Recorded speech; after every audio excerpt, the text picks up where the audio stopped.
اینا دسترخوان ایدونای ما برادران توجیک. ما هستیم در شهر بالابان و ولایت کالوجسکی. این برادرامون همش ای کلوبا یخش ای قرغان یخش ای اگه جو بود یک جا ای سر خصو شرطوش اینا براتانو ما اینجا رمضان قاید کردیم در خونه بنابر سبب اینکه داری چی نشید هلکه نبودی جای دا گرفتیم. اوه اینا نگاه که برادران اینا یا براتشکای دیگه محمد چای کبوت دم کردی سخن تبریکاتی از طرف دلشاد جان و مردم خلق توجیک نه. سلام علیکم. برمت مبارک.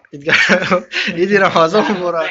عید رمضان مبارک. خب یگون گفتنی دارین تا او طبخ بعد گفت گفتنی هم که همین با همین فراسی ما شریف رمضان با همین عید گردک همین وبا رو همین کسالت دور کنه مردم ساق سلامت با وطن با پیش پدر مادر برگردن. امید گرم نیست. امین همتون برادرو با عید تبریک گفته جرورت تبریک میکنیم برای عید گردک در آینده برای کار اینا برادرو میومگیره ساق سلامت مونیم بچه‌ها. امین همه کسا نغز مونید.